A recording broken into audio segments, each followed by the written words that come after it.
Salut à tous, j'espère que vous allez bien. On se retrouve aujourd'hui pour une nouvelle vidéo. On va revenir sur l'actualité du FC Barcelone tout au long de cette semaine qui est marquée par les différents matchs de sélection, que ce soit la National League ou encore les éliminatoires pour les qualifications de la Coupe du Monde 2022 en Amérique du Sud.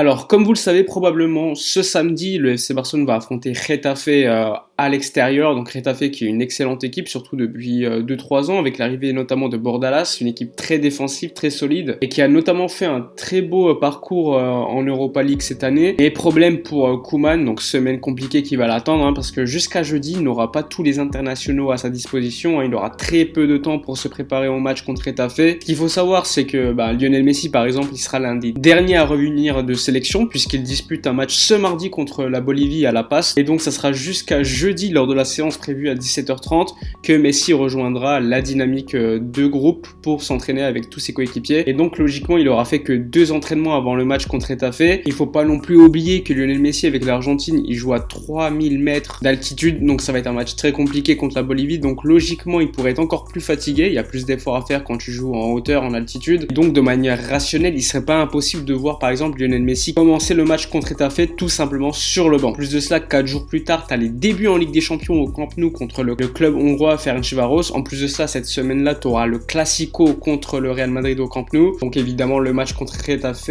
est une grosse possibilité pour Koeman de faire reposer Lionel Messi avant de longues semaines de compétition. Ce qu'il faut savoir, c'est que Lionel Messi ne sera pas seulement le seul joueur à rejoindre jeudi l'entraînement du FC Barcelone, puisqu'au total, il y aura 7 internationaux qui vont le rejoindre en même temps, puisqu'ils ont des matchs ce mercredi. Il y a Clément Lenglet, Antoine Griezmann, Martin Braithwaite, Francisco Trincao avec le Portugal, Miralem Pjanic avec la Bosnie, Filipe Coutinho, pareil, même cas que Lionel Messi pour les éliminatoires de la Coupe du Monde 2022, et Ronald Araujo, même cas que Messi et Coutinho avec l'Uruguay. Je parle d'un retour à l'entraînement pour jeudi, mais il est fortement possible que finalement, Koeman, il décide de les faire reposer jusqu'à l'entraînement de vendredi, et dans ce cas-là, ils n'auront qu'un entraînement avant le match de Getafe. Après, ce qui est plutôt positif, c'est le retour des Espagnols, que ce soit les U21 ou encore les seniors. Je pense notamment à Sergio Busquets, Ansu Fati, Sergi Roberto, Pedri, Iñaki Peña ainsi que Riqui Puig qui eux reviendront s'entraîner avec l'équipe première du Barça dès le mercredi matin. Donc il faudra que Koeman ainsi que son staff médical analysent de bonne manière le retour des joueurs pour voir s'ils ont les capacités pour être titulaires contre Getafe ou non. Ensuite il décidera le meilleur 11 possible. Donc il est fortement possible de voir contre Getafe une équipe du Barça remaniée. Concernant le gardien de but allemand Marc-André Ter Stegen, vous le savez très bien, il est blessé depuis déjà quelques semaines, quelques mois. Il s'était fait opérer au genou, il avait un problème au genou déjà depuis quelques années, et ainsi le FC Barcelone ainsi que le gardien s'étaient mis d'accord pour qu'il se fasse opérer après à la fin de la saison dernière. Finalement il a fallu attendre puisqu'il y avait eu le Covid. Et aujourd'hui on a appris qu'il allait tout faire pour être disponible pour le Classico qui aura lieu le 24 ou le 25 octobre il me semble. D'ici là il y aura encore 2 matchs du FC Barcelone, le troisième ce sera le Classico, à voir s'il sera bien disponible pour ce match. Ça me semble assez compliqué à mon avis puisque c'est un joueur qui n'a pas le rythme, qui ne s'est pas non plus entraîné pour l'instant avec l'équipe première du Barça. Mais bon, évidemment que pour le Classico, c'est largement mieux d'avoir Marc-André Ter Stegen plutôt que Neto. Et d'ailleurs, concernant le gardien allemand, on a appris qu'il allait bien prolonger son contrat jusqu'en 2025.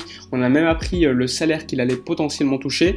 Donc ça avoisinerait plutôt les 15 millions d'euros à 18 millions d'euros net par an. Donc ce qui est plutôt énormissime, surtout au vu de la situation financière actuelle du Barça. On peut vraiment se poser la question si c'est idéal de faire un tel choix, surtout qu'il y a des élections qui arrivent. Et attention, moi je vous dis pas qu'il ne faut pas prolonger Marc-André Ter Stegen. Oui, il faut absolument le prolonger, c'est selon moi top 3 meilleurs gardiens du monde. Et ce n'est pas une raison pour surpayer, surtout que ça sera le prochain président qui paiera les frais de cette augmentation de salaire encore une fois. Je pense que pour le club, il serait idéal que les négociations soient paralysées en attendant le prochain président, ou au pire, il signe son contrat de prolongation, tout en sachant qu'il est fort possible qu'il y ait des négociations nouvelles avec le prochain président. Donc l'idéal, ça serait de mettre une clause dans ce contrat qui impose une renégociation du salaire de Marc-André Ter Stegen, qui serait donc plus adéquat par rapport à la situation financière du FC Barcelone. Après, évidemment, Marc-André Ter Stegen mérite d'une certaine manière son salaire. Pour moi, limite, ça serait le capitaine idéal du FC Barcelone. Après, évidemment, il ne faut pas oublier qu'il est quand même partie prenante des catastrophiques matchs en Ligue des Champions ces dernières années, que ça soit à Rome, à Liverpool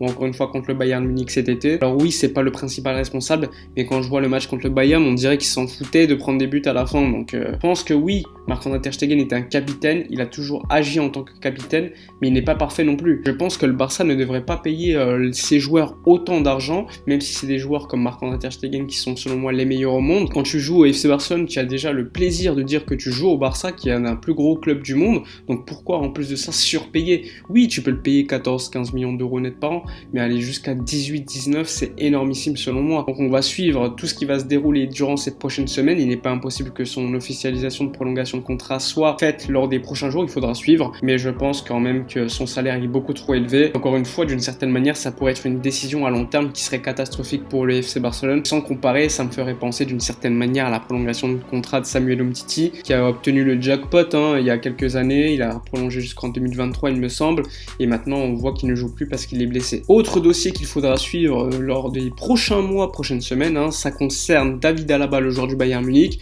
On sait que les négociations entre Alaba ainsi que le Bayern Munich sont en suspens pour l'instant. On sait que lui a décidé de rester au Bayern cet été. Le Bayern n'avait pas encore trouvé de potentiel acheteur pour le joueur à un prix plutôt intéressant. Il demandait quand même 50-60 millions d'euros alors qu'il lui restait qu'un an de contrat, c'était beaucoup trop. Aujourd'hui, le Bayern Munich veut prolonger Alaba, mais les discussions sont arrêtées puisque le Bayern veut certes augmenter le salaire du joueur, mais le joueur attend beaucoup plus d'argent, qui évidemment est problématique pour le Bayern Munich, qui lui est un club qui respecte assez la masse salariale des joueurs et ne va pas faire des folies. Dès lors, dès le mois de janvier, David Alaba pourra négocier avec n'importe quel club européen pour potentiellement signer gratuitement lors du mois de juillet. Que nous révèle encore une fois aujourd'hui la presse allemande, c'est que les deux destinations voulues par le joueur, c'est le FC Barcelone et le Real Madrid, malgré les intérêts de la Juventus de Turin ou encore de Manchester City. Alors oui, pour le Barça, ce sera un excellent choix de faire venir David Alaba. Il faudra évidemment attendre les élections, parce qu'à mon avis, le président aura un rôle très important par rapport au choix de signer David Alaba. Après, le problème, c'est évidemment la masse salariale. Il faut pas non plus signer David Alaba s'il demande, je sais pas, 15-16 millions d'euros net par an. Le Barça a suffisamment de pouvoir d'attractivité, l'image du Barça, un grand club européen. Pourquoi tu vas surpayer tes joueurs? Tu n'as pas besoin de surpayer comme d'autres clubs européens, parce que de manière générale, les joueurs du monde entier, ils veulent jouer dans deux clubs. C'est le Real Madrid ou le FC Barcelone. Donc d'une certaine manière, tu as l'avance sur d'autres clubs qui, eux, vont peut-être proposer plus d'argent. Mais au pire des cas, s'ils signent ailleurs, au moins tu n'auras pas signé un mercenaire. Le plus important, c'est vraiment que ta masse salariale reste cohérente. Donc bien évidemment que David Alaba, sportivement, ça serait plutôt idéal. C'est un joueur polyvalent. Il peut jouer défenseur central gauche, il le fait assez souvent, donc une concurrence pour Clément Lenglet potentiellement. Il peut également jouer comme latéral gauche, comme milieu de terrain évidemment. Et économiquement, ça pourrait être assez intéressant s'il ne demande pas un énorme salaire ou une prime à la signature exorbitante. Donc encore une fois, on va suivre ce dossier de très près, mais ça serait une signature plutôt intéressante selon moi